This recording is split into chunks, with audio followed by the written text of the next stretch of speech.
حضرت عمرو بن حویس حضرت ابو بکر صدیق رضی اللہ تعالیٰ عنہ سے روایت کرتے ہیں کہ انہوں نے بیان کیا کہ رسول اللہ صلی اللہ علیہ وآلہ وسلم نے فرمایا کہ دجال روئے زمین کے ایک ایسے حصے سے نکلے گا جو مشرق میں واقع ہے اور جس کو خراسان کہا جاتا ہے۔ اس کے ساتھ لوگوں کے کتنے ہی گروہ ہوں گے، ان میں سے ایک گروہ کے لوگوں کے چہرے پر تہ بتہ پھولی ہوئی ڈھال کے مانند ہوں گے۔ اس کے علاوہ حضرت سعید بن مصیب رضی اللہ تعالیٰ عنہ فرماتے ہیں کہ حضرت ابو بکر صدیق رضی اللہ تعالیٰ عنہ نے دریافت فرمایا کہ کیا عراق میں کوئی ایسا علاقہ موجود ہے جسے خراسان کہتے ہیں؟ لوگوں نے کہا کہ جی ہاں۔ آپ نے فرمایا کہ دجال وہیں سے نکلے گا۔ دوستو، یہاں عراق سے مراد سرزمین فارس ہے، یعنی ایران کی سرزمین۔ آج سے 1400 سال پہلے فارس کے اندر آج کے موجودہ دور کے عراق، ایران، آذربائیجان اور پاکستان کے علاقے بلوچستان کے بعض علاقے بھی شامل تھے، مثلاً مکران وغیرہ، اور اس وقت کا خراسان آج کے افغانستان، ایران اور بلوچستان کے بعض حصوں پر مشتمل تھا۔ اور حضرت ابو بکر صدیق نے انہی علاقوں سے دجال کے نکلنے کے بارے میں پیشن گوئی کی تھی کہ حضور پاک صلی اللہ علیہ وآلہ وسلم نے واضح طور پر فرمایا تھا کہ دجال خراسان کے علاقے سے نکلے گا۔ اس کے علاوہ حضرت اسحاق بن عبداللہ سے روایت ہے کہ حضرت انس بن مالک رضی اللہ تعالیٰ عنہ نے فرمایا کہ اصفہان کے 70,000 یہودی دجال کے پیروکار ہوں گے جن کے جسم پر سبز رنگ کی چادریں ہوں گی، یعنی دجال کے ساتھ ایک ایسا گروہ ہوگا جن کے چہرے پھولی ہوئی ڈھال کے مانند ہوں گے۔ اب یہاں پر دو سوال پیدا ہوتے ہیں کہ کیا ان کے چہرے ہی ایسے ہوں گے یا پھر انہوں نے چہرے پر کوئی ایسا ماسک پہنا ہوگا جس کی وجہ سے ان کے چہرے ایک پھولی ہوئی ڈھال کی مانند نظر آ رہے ہوں گے۔ خراسان کے اس لشکر کے بارے میں جو امام مہدی علیہ السلام کی حمایت کے لیے آئے گا، ہم پہلے کی ویڈیو کے اندر بات کر چکے ہیں۔ لہٰذا اگر امام مہدی کے اس لشکر کے آثار ہم پورے خراسان میں تلاش کریں تو وہ افغانستان کے اس حصے میں نظر آتے ہیں جہاں اس وقت پختون آبادی زیادہ ہے۔ یہاں دجال کے نکلنے کا مقام اصفہان میں یہودیہ نامی جگہ بتایا گیا ہے۔ بخت نصر نے جب بیت المقدس پر حملہ کیا تو بہت سے یہودی اصفہان کے اس علاقے میں آ کر آباد ہو گئے تھے، چنانچہ اس علاقے کا نام یہودیہ پڑ گیا۔ یہودیوں کے اندر اصفہانی یہودیوں کا ایک خاص مقام ہے۔ ان کی اہمیت کا اندازہ اس حدیث مبارکہ سے لگایا جا سکتا ہے کہ دجال کے ساتھ 70,000 اصفہانی یہودی ہوں گے۔ لیکن سب سے اہم سوال کہ دجال آخر آئے گا کب؟ حضرت کعب رضی اللہ تعالیٰ عنہ فرماتے ہیں کہ جزیرہ عرب خرابی سے محفوظ رہے گا جب تک کہ آرمینیا خراب نہ ہو جائے، مصر خرابی سے محفوظ رہے گا جب تک جزیرہ عرب خراب نہ ہو جائے، اور کوفہ خرابی سے محفوظ رہے گا جب تک کہ مصر خراب نہ ہو جائے، اور جنگ عظیم اس وقت تک نہیں ہوگی جب تک کہ کوفہ خراب نہ ہو جائے، اور دجال اس وقت تک نہیں آئے گا جب تک کہ کفر کا شہر یعنی اسرائیل فتح نہ ہو جائے۔ یعنی ہمیں حدیث مبارکہ سے یہ پتہ چلتا ہے کہ دجال کے آنے سے پہلے مسلمان اسرائیل کو فتح کر لیں گے اور وہ مسلمانوں سے مقابلے کے لیے دجال کے ساتھ مل کر میدان جنگ میں اکٹھا ہوں گے۔ حضرت عبداللہ بن عمر رضی اللہ تعالیٰ عنہ فرماتے ہیں کہ دنیا کی ابتدا سے لے کر دنیا کے آخر تک کل 5 جنگیں ہونی ہیں، جن میں سے 2 تو اس امت میں پہلے گزر چکی ہیں، جبکہ 3 حضور پاک صلی اللہ علیہ وآلہ وسلم کی امت میں ہوں گی، جن میں ترکوں کے ساتھ جنگ عظیم، رومیوں سے جنگ عظیم یعنی کہ عیسائیوں سے، اور تیسری جنگ دجال سے جنگ عظیم ہوگی۔ اور دجال سے ہونے والی جنگ عظیم کے بعد اس پوری دنیا کے اندر کوئی بڑی جنگ نہیں ہوگی۔ اگرچہ آج مسلمان اپنی سستی اور قائلی کی وجہ سے ایک ہونے والی حقیقت کے لیے خود کو تیار نہیں کر رہے، لیکن کفر اس کا اعلان واضح اور 2 ٹوک انداز کے اندر کر رہا ہے جسے وہ آرمیگیڈن کہتا ہے۔ جبکہ مسلمانوں کے اندر اگر کوئی شخص یہ انتظار کر رہا ہے کہ حضرت امام مہدی علیہ السلام کے آنے کے بعد امام مہدی علیہ السلام ہی جنگ عظیم کا اعلان کریں گے، تو پھر ایسا شخص تو صرف انتظار ہی کرتا رہ جائے گا، کیونکہ حضرت امام مہدی علیہ السلام کا خروج ایک ایسے وقت میں ہوگا جب جنگ چھڑ چکی ہوگی، جو کہ ہمیں حدیث مبارکہ میں بتایا گیا ہے۔ حضرت ابو ہریرہ سے روایت ہے کہ رسول پاک صلی اللہ علیہ وآلہ وسلم نے فرمایا کہ قیامت اس وقت تک نہیں آئے گی جب تک مسلمان یہودیوں سے جنگ نہ کر لیں۔ چنانچہ اس لڑائی میں مسلمان تمام یہودیوں کو قتل کریں گے، یہاں تک کہ یہودی پتھر اور درخت کے پیچھے چھپ جائیں گے، تو پھر پتھر اور درخت یوں پکار کر کہے گا، اے مسلمان، اے اللہ کے بندے، ادھر آ، میرے پیچھے یہودی چھپا بیٹھا ہے، اس کو مار ڈال۔ لیکن صرف ایک درخت ایسا نہیں کہے گا جس کو کہتے ہیں غرقد، کیونکہ وہ یہودیوں کا درخت ہے۔ یہودیوں کے خلاف اللہ تعالیٰ بے جان چیزوں کو بھی زبان عطا فرمائے گا اور وہ بھی ان کے خلاف گواہی دیں گی، کیونکہ یہودیوں کا شر اور فتنہ صرف انسانیت کے لیے نقصان دہ نہیں ہے، بلکہ ان کی ناپاک حرکتوں کے اثرات بے جان چیزوں پر بھی پڑ رہے ہیں۔ صنعتی انقلاب کے نام پر ماحولیات کو تباہ کرنے کے بعد انہوں نے جنگلات کے جنگلات تباہ کر دیے۔ اس قوم نے پوری دنیا کو صرف اپنا اسلحہ بیچنے کے لیے جنگ کی بھٹی کے اندر جھونک دیا، جن کے اثرات ان کی آنے والی نسلیں بھی بھگت رہی ہیں۔ اسرائیل نے جب گولان کی پہاڑیوں پر قبضہ کیا تو اس وقت اس نے وہاں پر غرقد کے درخت لگانے بھی شروع کر دیے ہیں۔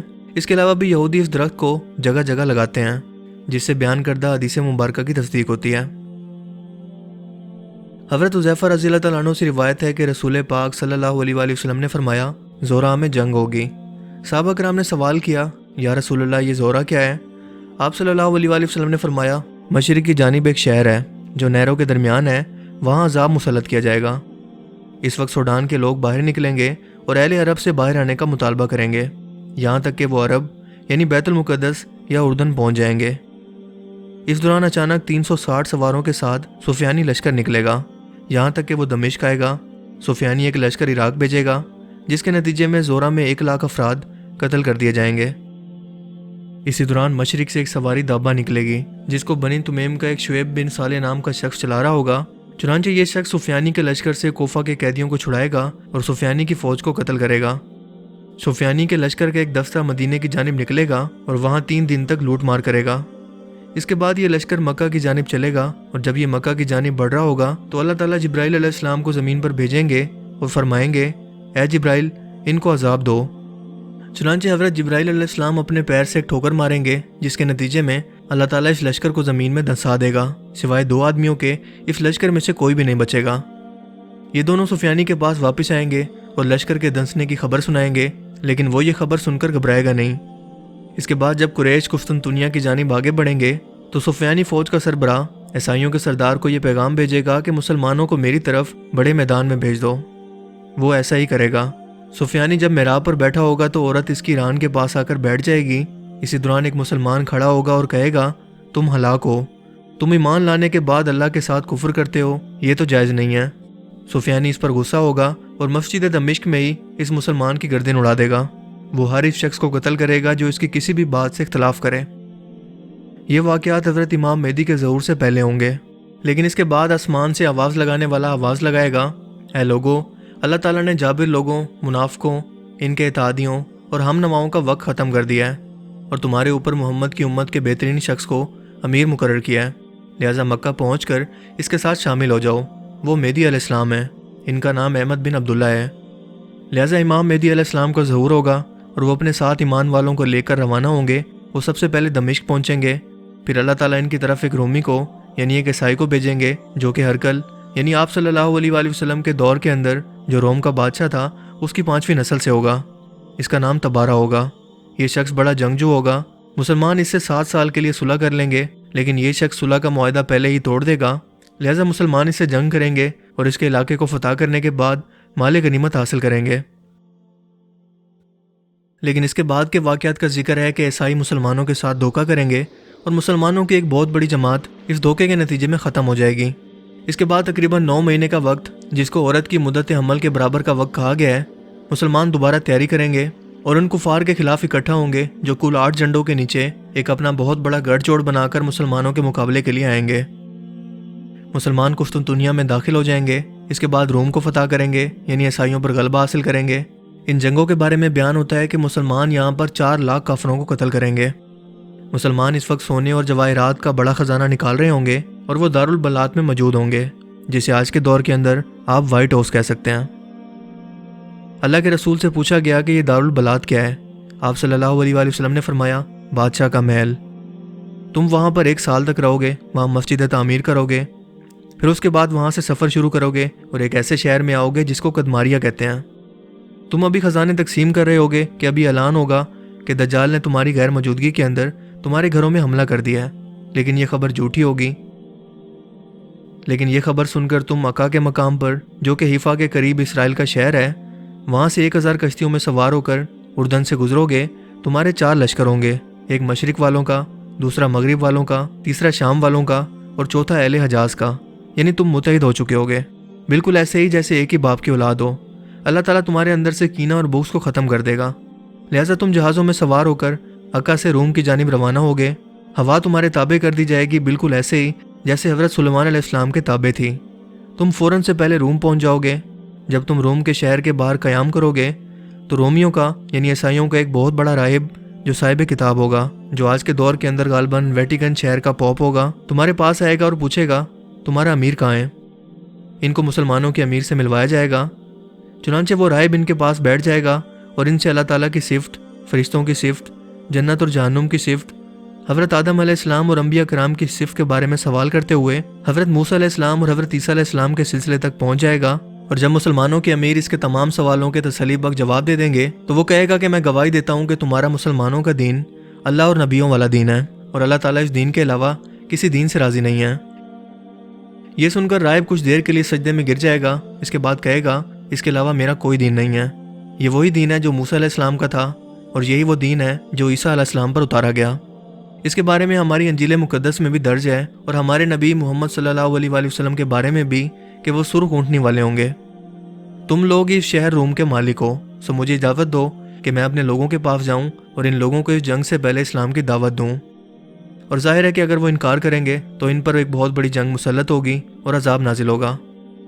چنانچہ یہ راہب شہر کے اندر جائے گا اور شہر کے مرکزی دروازے پر پہنچ کر آواز لگائے گا، اے روم والو، تمہارے پاس اسماعیل ابن ابراہیم کی اولاد ہی ہے جس کا ذکر تورات اور انجیل میں موجود ہے۔ یہ وہی اولاد ہے جن کا نبی سرخ اونٹنی والا تھا، لہٰذا ان کی دعوت پر لبیک کہو اور ان کی اطاعت کر لو۔ راہب کے یہ الفاظ سن کر شہر والے غصے میں آ جائیں گے، اس راہب کی طرف دوڑیں گے اور اس کو قتل کر دیں گے۔ اللہ تعالیٰ اس کے فوراً بعد آسمان سے ایسی آگ بھیجے گا جو لوہے کے ستون کی مانند ہوگی، یہاں تک کہ یہ پورا شہر جل کر راکھ ہو جائے گا۔ مسلمانوں کے امیر المومنین کھڑے ہوں گے اور کہیں گے، لوگوں اس راہب کو شہید کر دیا گیا ہے۔ یہاں پر بہت بڑی جنگ ہوگی اور مسلمان 6 لاکھ کافروں کو قتل کریں گے۔ وہاں سے بیت المقدس کے زیورات اور تابوت نکالیں گے، تابوت سکینہ کو۔ جی ہاں، تابوت سکینہ یہی موجود ہوگا جس کے اندر بنی اسرائیل کا دسترخوان ہوگا، موسیٰ علیہ السلام کا عصا مبارک، تورات کی تختیاں، حضرت سلیمان علیہ السلام کا ممبر، من کی 2 بوریاں جو کہ بنی اسرائیل پر اترتا تھا۔ یہ من دودھ سے بھی زیادہ سفید ہوگا۔ اس کے بعد مسلمان روانہ ہوں گے اور قاطع نامی شہر میں پہنچیں گے۔ یہ شہر اس سمندر کے کنارے پر موجود ہے جس میں کشتیاں نہیں چلتی ہیں۔ کسی نے پوچھا کہ یا رسول اللہ، اس شہر کے اندر کشتیاں کیوں نہیں چلتی؟ آپ صلی اللہ علیہ وآلہ وسلم نے فرمایا، کیونکہ اس میں گہرائی نہیں ہے۔ یہ جو تم سمندر میں موجیں دیکھتے ہو، اللہ نے ان کو انسانوں کے لیے نفع حاصل کرنے کا سبب بنایا ہے۔ سمندر کے اندر گہرائیاں اور موجیں موجود ہوتی ہیں، سوئنی کی وجہ سے جہاز چلتے ہیں۔ حضرت عبداللہ بن سلام رضی اللہ تعالیٰ عنہ نے عرض کیا، اس ذات کی قسم جس نے آپ کو حق دے کر بھیجا ہے، تو ریت کے اندر اس شہر کی تفصیل پہلے ہی موجود ہے۔ اس کی لمبائی 1000 میل اور انجیل میں اس کا نام فر یا کر بیان ہے۔ انجیل کے مطابق اس کی لمبائی 1000 میل اور چوڑائی 500 میل ہے۔ آپ صلی اللہ علیہ وآلہ وسلم نے اس کے بارے میں مزید فرمایا کہ اس کے 360 دروازے ہیں، ہر ایک دروازے سے 1 لاکھ جنگجو نکلیں گے۔ مسلمان یہاں پر بھی نعرے تکبیر بلند کریں گے اور اس شہر کو فتح کر لیں گے۔ اس کے بعد مسلمان بیت المقدس واپس آئیں گے اور دیکھیں گے کہ اصفہان میں یہودیہ نام کی جگہ سے دجال نکل چکا ہے۔ وہ دم کٹے گدھے پر سوار ہوگا جس کے دونوں کانوں کے درمیان 40 گز کا فاصلہ ہوگا، اور ظاہر ہے کہ وہ کسی جدید ٹیکنالوجی کے بنے جہاز پر سوار ہوگا۔ اور حضور پاک صلی اللہ علیہ وآلہ وسلم نے صرف مثال دینے کے لیے گدھے کی مثال دی، کیونکہ اگر آپ کسی جہاز کا نام لیتے تو آج سے 1400 سال پہلے کس کو خبر ہوتی کہ یہ کیا چیز ہے؟ اس گدھے کے دونوں کانوں کے نیچے 70,000 افراد آ جائیں گے۔ 70,000 یہودی دجال کے پیچھے ہوں گے جن کے جسموں پر تجانی چادریں ہوں گی، یعنی سب چادریں۔ جمعہ کے دن صبح کی نماز کے بعد جب نماز کی اقامت ہو چکی ہوگی تو جیسے ہی امام مہدی متوجہ ہوں گے تو اپنے درمیان حضرت عیسیٰ علیہ السلام کو پائیں گے جو کہ آسمان سے تشریف لائے ہوں گے۔ ان کے جسم پر 2 کپڑے ہوں گے، ان کے بال اتنے چمکدار ہوں گے کہ ایسا لگ رہا ہوگا کہ سر سے پانی کے قطرے ٹپک رہے ہیں۔ حضرت ابو ہریرہ رضی اللہ تعالیٰ عنہ نے عرض کیا، یا رسول اللہ، اگر میں ان کے پاس جاؤں تو کیا میں ان سے گلے ملوں گا؟ آپ صلی اللہ علیہ وآلہ وسلم نے فرمایا، اے ابو ہریرہ، ان کی یہ آمد پہلے کی طرح نہیں ہوگی جس میں وہ بہت نرم مزاج تھے، بلکہ تم ان سے اس ہیبت کے عالم میں ملو گے جیسے موت کی ہیبت ہوتی ہے۔ وہ لوگوں کو جنت میں درجات کی خوشخبری دیں گے۔ اب امام مہدی علیہ السلام ان سے کہیں گے کہ آپ آگے بڑھیے اور لوگوں کو نماز پڑھائیں، لیکن حضرت عیسیٰ علیہ السلام فرمائیں گے کہ نماز کی اقامت آپ ہی کے لیے ہے، سو آپ ہی نماز پڑھائیے۔ سو اس طرح حضرت عیسیٰ علیہ السلام امام مہدی علیہ السلام کے پیچھے نماز پڑھیں گے۔ اللہ کے رسول نے فرمایا کہ جس کے شروع میں ہوں اور آخر میں عیسیٰ علیہ السلام، وہ امت کامیاب ہو گئی۔ پھر اللہ کے رسول نے فرمایا کہ جب دجال آئے گا تو اس کے پاس پانی کے ذخائر اور پھل ہوں گے۔ وہ آسمان کو حکم دے گا تو آسمان برس پڑے گا، زمین کو حکم دے گا تاکہ وہ اپنی پیداوار اگا دے۔ اس کے پاس کھانا تیار کرنے کا مکمل کنٹرول ہوگا، جو کہ پیکیجنگ فوڈ کی صورت میں ہم آج بھی دیکھ رہے ہیں، اور وہ تمام کا تمام فیکٹری سے تیار ہو کر آ رہا ہے۔ قدرتی کھانا بالکل ختم ہو چکا ہے، اور ہمارے گھر تک اس کھانے کو کس طرح سے پہنچا دیا گیا ہے اور اسے ہماری ضرورت بنا دیا گیا ہے، وہ آپ خود بھی سمجھ سکتے ہیں۔ اور یہ تمام کی تمام کمپنیاں یہودیوں کی ہیں۔